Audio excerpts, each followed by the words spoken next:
Let's go boys, welcome to Challenger in 3, today I'm playing Kassadin.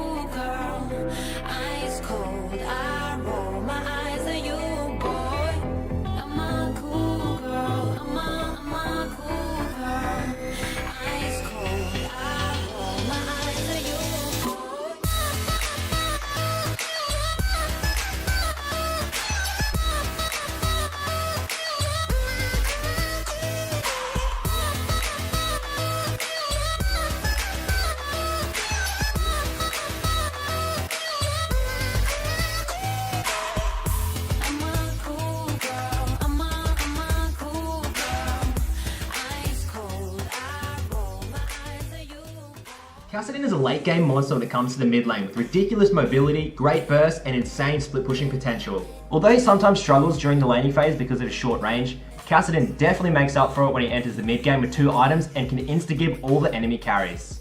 Starting off with Kassadin's laning, you need to play really efficient in lane with your corrupting potion and using your Q to negate all the magic damage that's incoming. Despite being poked down because of your range, the use of an early teleport back to lane with a Dark Seal is going to ensure you have a really strong mid game. Also, don't forget to use your W as often as possible to either CS under tower or simply on a lane minion to get that mana back that you're using to spam your Q on your enemy. Now get into the specifics of Kassadin. The best runes you can be running is using 10% scaling CDR. This makes sure that you cap off at 40% in the late game.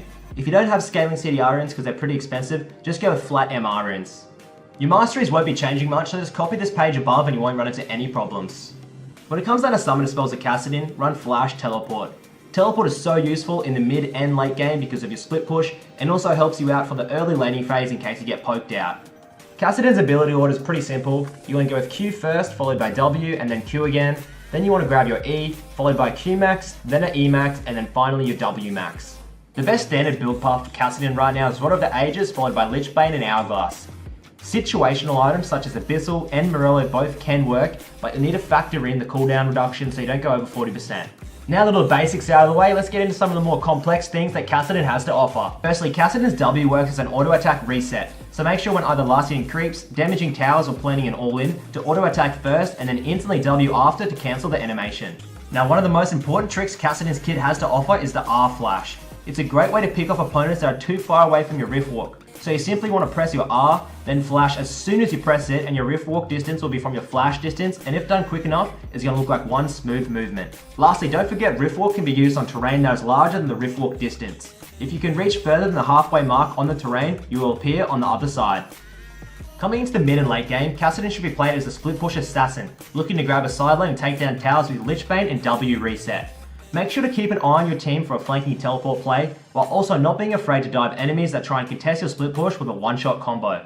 A little tip for team fighting is to sit back in the back line, poking with your Q and E, waiting for the perfect time to engage with a rift walk to burst the enemy carries. Make note that Hourglass is essential to have for these fights, and will save your ass countless times throughout the game. That's Challenger in 3 boys, and thanks for watching. I'll see you next time.